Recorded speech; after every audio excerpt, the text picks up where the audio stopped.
My next guest on Rock the Block Live needs no lengthy introduction. This man is probably one of the most influential voice in the crypto universe today. His name is CZ, founder of Binance. If you're in a crypto universe, that's a name that you will probably recognize.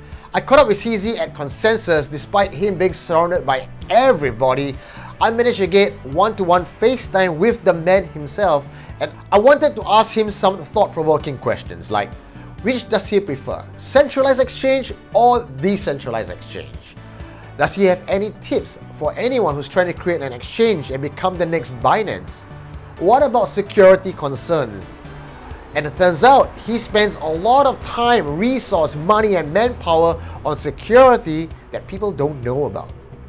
And what about market manipulation? That's a big deal, isn't it? And he thinks it's almost impossible to stop that. Watch the video to find out why. And of course, if you are a project founder and you're thinking about listing on Binance, because everybody wants to list on Binance, you should also watch this video because CZ says something directly to you guys about what he thinks and how he lists coins on Binance. So watch this video and stay tuned to the end because CZ will be dropping a little words of wisdom for all you viewers out there. I would like to ask you 3 questions, if that's okay. Sure. So we're now in Consensus, and the scene is very vibrant in Singapore. Yeah. And at the same time, we see a lot of people asking this question: decentralized exchange versus centralized exchange. Some say one is better than the other. I don't know, what is your view on that? I think there's a specific regarding exchanges. Centralized versus decentralized, they're very different things in my opinion.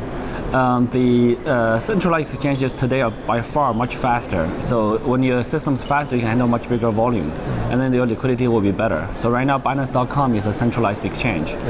And decentralized exchanges have a few advantages, namely that you don't have to hold custody on your fund, of your funds on the exchange. So you control your own private key, and then it's more anonymous. So our Binance chain is coming out. So we're making our decentralized exchange is in the making as well, and that should come out probably early next year. We shot a few demos already, but the progress right now is looking early next year-ish. And the decentralized exchanges, but you'll be a little bit slower. Right now, most of the networks are quite costly to transfer because the networks are over congested. So there's a few disadvantages with decentralized exchanges as well. So those are 2 different things. I think basically what we want to do is we want to offer people the choice, and then let people choose, and we'll let the market determine which one gets bigger, which one gets smaller. But I think longer term, like 5, 10, 15 years from now, a decentralized exchange is probably the way to go. The technology will catch up. Yeah. And you guys are starting your decentralized exchange next year. Yeah. That's something to look out for, guys. Yeah. And the other thing is, a lot of projects these days, they try to be a next exchange. Yeah. They want to be the next Binance. In your point of view, what can these projects do to be different instead of just being a copycat of another exchange? Right. I think to just purely copy an exchange doesn't work. Exchanges have a very strong network effect. The bigger exchanges that have higher liquidity attract more liquidity. So it's very hard for another exactly the same as Binance to win.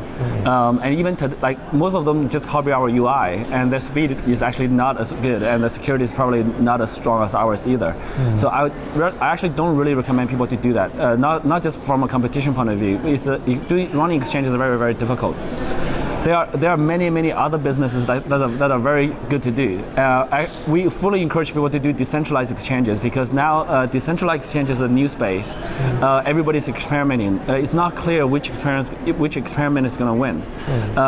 So we encourage decentralized exchange development quite a bit. And if you want to do centralized exchanges today, I think now we're in a situation where there's more crypto to crypto exchanges than there's more fiat to crypto. Yeah. I would highly recommend people to do fiat exchanges, which is a very big market because right now all the money is still in fiat. Yeah. Right. So we're gonna move from fiat into crypto and then probably then to decentralized exchanges. So I think the money is still there.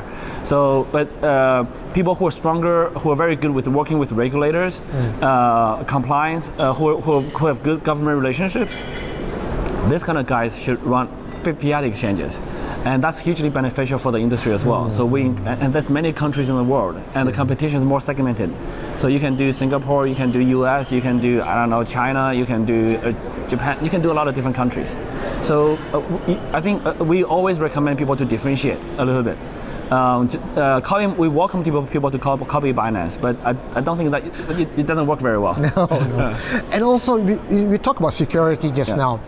There have been some hacking cases. People tried to hack Binance, but so far Binance had no major issue, scandals whatsoever. In fact, there's one time you even put out a bounty to hunt down the hackers.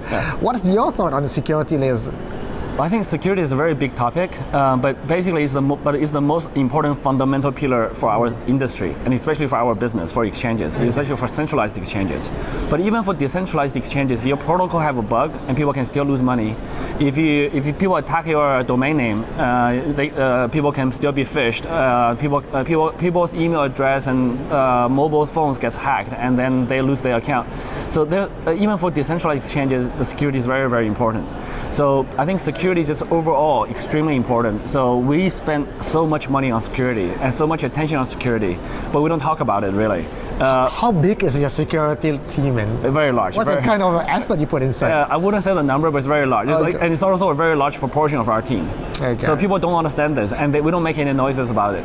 But it's really, really important. And then I think basically today, if you start a crypto business and if you don't understand security, don't start it. Like, to learn about security first. One final question. Sure. A lot of projects come up, and one of the places they want to list on is Binance. Yes. But not everyone gets onto Binance. In fact, I think there was an article a few weeks back where someone said they have to pay a lot of money to get onto Binance, and there was a report that says, even though you can pay us so much money, we will not list you if you're a shitcoin. In those exact words, right? What is the kind of criteria you are looking out for to consider listing a coin on Binance? Sure. So again, I wrote a fairly long article about it. So if people Google listing Binance tips, they'll find a LinkedIn article. Based on that instant, I revised it to make it longer. But very generally, we look for good projects. But how do you define good projects? But every project is different. So we don't have hard metrics saying you have to have a certain number of users, you have to be a certain market size. So as soon as we do that, people are always going to engineer it. So we actually don't have hard metrics. But what we do is we do look at the founding team. We want them to have good history. So just good skills is not very important. It's important, but it's very hard to judge. Everyone can be a good developer. But if they have good history, that means they actually develop something that people know. So we don't encourage first-time entrepreneurs to do ICOs, etc. So we want teams with history. We look for good product market fit. We look for a product really. So we want to see something tangible we can play with. Concepts are cheap, right? So white paper, you put an idea there and execution. So we look for a product. Ideally, we want the product to have some user. So we want, and right now Binance is a big exchange, so we do have a lot of influence. Especially for small projects, if we list them, it's either we're the magnifier. So they either do really well or do really badly. Right? And when they do really badly, a lot of our users lose money, and we totally want to avoid that. We want to list coins that grow over time.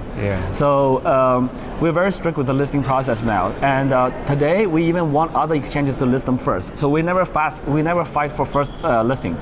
So we actually we're very comfortable. We say, look, go list on some smaller exchange and we'll see how you guys do. Get your clout first, get your traction. Yes, and we'll see how the market likes you guys, and liquidity-wise and price-wise, and then we can list it. Once we list it, we're very comfortable. We can suck the liquidity back into Binance. But this is you talk about liquidity and volume and putting it onto the other exchanges.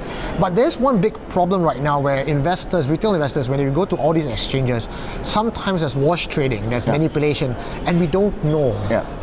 What's your thought on such unregulated environment? Sure. How can we stop that? Sure. So we deal with this all day long.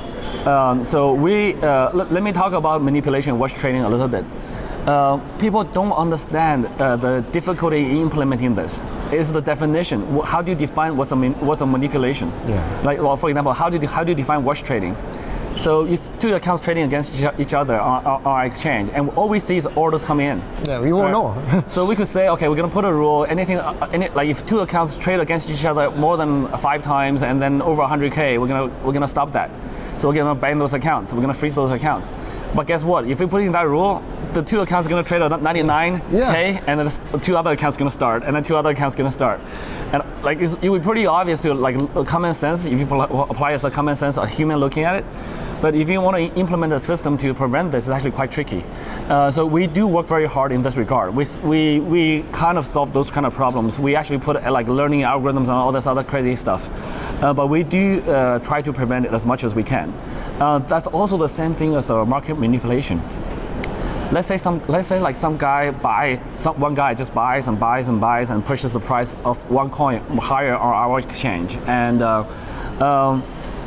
like that manipulation or not, like it's very hard to tell. I mean, sometimes the guy just really like is in a big hurry, just wants to buy. And we've seen guys who buy like, I don't know, $50 million worth of crypto in one shot. Like the guy just puts in a market order, and just buys it, and the price of course goes up. And so, but then we call the guy. We say, okay, the guy's like, why are you interfering with me? I'm trading on your exchange. Give me volume. I'm a real guy. So again, it's a real detailed definition of it. Some guys only use us, so they don't check the prices on other exchanges. They just and they want that coin. They don't care. They just buy. So there's a lot of those kind of stuff that do go on, which makes the job a lot harder. But I think right now, Binance by far is the best exchange that we actually spend all day long fighting against this kind of stuff. We think about how to prevent it, how to not regulate, how to like sort of control it to a sensible level. It's not perfect. There's a lot of stuff that you can't. Like it's a cat and mouse game. But we by far we're the best exchange that's doing this very very well. But it is a problem, but we're working on it. Well done. Well, this is founder of Binance giving you guys the insights into what goes on in his mind and how the market really works in the world of the exchange. And there you have it, directly from the man himself. That is CZ, the founder of Binance, giving you guys an insight into the way he thinks. Now, if you have some questions or some thoughts, please do leave it in the comments below and I'll be sure to shoot it out to the Binance team. Before we say goodbye, please do stay till the end of this video where CZ has a very small tip for you guys who are investing in cryptocurrency. Well, my name is Eugene Tay, signing out, saying trade wisely, and I'll see you guys back here again tomorrow. So thank you for watching Rock the Block live. My name is CZ, CEO of Binance. The thing I want to share with all of our viewers is educate yourself. Learn about what you want to invest in, what you're going to invest in, understand those projects, don't follow other people, and choose your exchange wisely. Choose Binance. Thank you.